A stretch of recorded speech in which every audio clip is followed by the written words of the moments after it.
अस्सलाम वालेकुम फ्रेंड्स, हर पल जियो पे बहकावे ड्रामे के इख्तिताम पे नया ड्रामा शुरू हो चुका है जिसका नाम है बड़े भैया। बड़े भैया ड्रामे की राइटर हैं नुसरत समद, डायरेक्टर अली अकबर और प्रोड्यूसर अब्दुल्ला कादवानी और असद कुरैशी हैं। ड्रामे की कास्ट में एजाज असलम, माया खान, राबिया कलसूम, अरीज अहमद, बीनिश चौहान, कामरान जेलानी, नवीद रजा, उस्मान पिरजादा, यासिर सुमरू और बहुत सारे दूसरे अदाकार शामिल हैं। ड्रामे के मरकजी किरदार बड़े भैया हैं और बड़े भैया का रोल अदा कर रहे हैं सीनियर अदाकार असलम एजाज, जिसका नाम कबीर है। कबीर की फैमिली में इनके दो भाई समीर और अलमीर और दो बहनें फरिया और जोया हैं। कबीर की फैमिली में इनके एक शफीक, मामू और मुमानी भी दिखाए गए हैं। बड़े भैया यानी कबीर साहब ने अपने वालिदैन के इंतकाल के बाद अपने बहन भाइयों को माँ और बाप दोनों की मोहब्बत दी और अपने बहन भाइयों की परवरिश बहुत नाजो नेम से की। इन्होंने अपनी जिंदगी अपने बहन भाइयों के लिए वक्फ कर दी। इनको लिखाना, पढ़ाना और कामयाब बनाने को अपनी जिंदगी का मकसद बना लिया। बड़े भैया ने अपने बहन भाइयों को एक पूरा साइड जिंदगी देने के लिए दिन रात मेहनत की और अपने बहन भाइयों की खातिर वो अपने आप को बिल्कुल भूल ही गए। बड़े भैया ने अपने भाई समीर और बहन फरिया की शादियां तो कर दी, मगर किस्मत से इनको भाभी और बहनोई दोनों ही खुदगर्ज, मतलब परस्त और दौलत के पुजारी मिले। दोनों की नजरें सिर्फ और सिर्फ बड़े भैया की दौलत और जायदाद पर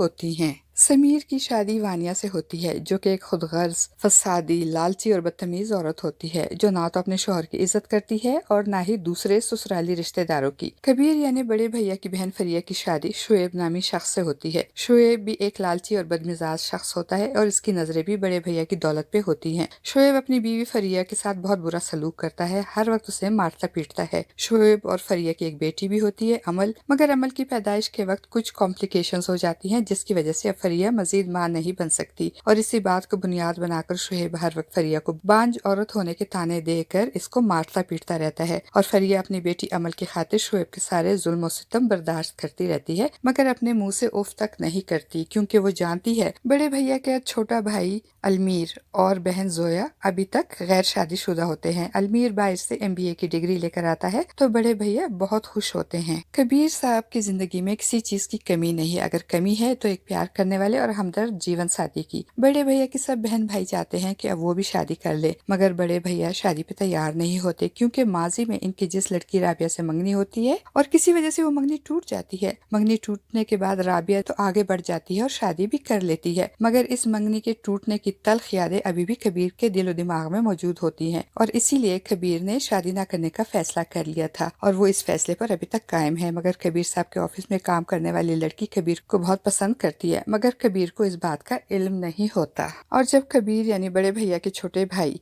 अलमीर MBA की डिग्री लेकर वापस आता है तो कबीर साहब बहुत खुश होते हैं और इनकी खुशी का कोई ठिकाना ही नहीं होता। वो अलमीर की वापसी की खुशी में एक ग्रैंड पार्टी अरेंज करते हैं। फ्रेंड्स, ये तो था ड्रामा सीरियल बड़े भैया एपिसोड 1 का रिव्यू और खुलासा। अब चलते हैं ड्रामा सीरियल बड़े भैया की एपिसोड 2 के टीजर के रिव्यू की तरफ। बड़े भैया की आने वाले एपिसोड में हम देखेंगे कि बड़े भैया की ऑफिस की हेड ऑफ एडमिनिस्ट्रेशन महविश बहुत मेहनती लड़की होती है और कबीर साहब महविश पे बहुत एतमाद करते हैं और महविश भी कबीर साहब की ना सिर्फ इज्जत करती है बल्कि इनको पसंद भी करती है। इसीलिए जब अलमीर के आने की खुशी में दी जाने वाली पार्टी के ऑर्गेनाइज करने के सिलसिले में कबीर साहब महविश से बात करेंगे तो महविश इनको बताएगी कि मेरी एक दोस्त शीबा है जो कि इवेंट प्लानर है, मैं इसको बोलकर सारी अरेंजमेंट करवा दूंगी, आप बिल्कुल फिक्र ना करें। ये सुनकर कबीर साहब बहुत खुश होंगे और महविश की तारीफ करेंगे। जबकि दूसरी तरफ बड़े भैया अपनी भाभी वानिया से पूछेंगे कि तुम्हारी पार्टी की तैयारियां कैसी जा रही हैं, तो वानिया, जिसकी नजरें हर वक्त बड़े भैया की दौलत पे होती हैं, वो झट से पैसों का मुतालबा कर देगी और रकम मिलते ही वो शॉपिंग करने जाएगी तो इसका शौहर समीर उसे अपनी छोटी बहन जोया को भी साथ ले जाने को कहेगा, मगर वानिया साफ इनकार कर देगी और कहेगी आप ले जाएं अपनी बहन को शॉपिंग कराने, मैं खुद अपनी शॉपिंग के लिए अकेली ही चली जाऊंगी। और फिर जब वानिया बेशुमार शॉपिंग करके वापस आएगी तो गेट पे इसका टकराव महविश से हो जाएगा। वानिया के हाथ में पकड़े हुए शॉपिंग बैग्स नीचे जमीन पर गिर जाएंगे, जिसपे वानिया का मूड खराब हो जाएगा। महविश वानिया से माजरत भी करेगी और शॉपिंग बैग्स भी उसे पकड़ाएगी, मगर महविश बहुत रूडली बात करेगी, जिसपे बड़े भैया के महमूद जलाल साहब वानिया को समझाते हुए कहेंगे बेटा ये महविश है, कबीर के ऑफिस की हेड ऑफ एडमिनिस्ट्रेशन, आपको इनसे ऐसी बात नहीं करनी चाहिए। तो वानिया को मजीद गुस्सा आ जाएगा और वो कहेगी हेड ऑफ एडमिनिस्ट्रेशन हो या सेल्स, मुलाजमा ही तो है। अपनी बात करके वानिया तो वहाँ से चली जाएगी, मगर महविश को वानिया की बातों पे बहुत गुस्सा आएगा और इसका मूड मूड बहुत खराब हो जाएगा। और होप सो फ्रेंड्स कि महविश जो कि कबीर साहब को पसंद करती है, अब वानिया को सबक सिखाने के लिए वो कबीर साहब से शादी कर लेगी। और फिर बड़े भैया और महविश की शादी के बाद ड्रामे में नए ट्विस्ट एंड टर्न्स आएंगे। फ्रेंड्स, आपको हमारा आज का ये रिव्यू कैसा लगा? कमेंट बॉक्स में अपनी कीमती राय का इजहार, वीडियो को लाइक और चैनल को सब्सक्राइब करना ना भूलिएगा। शुक्रिया।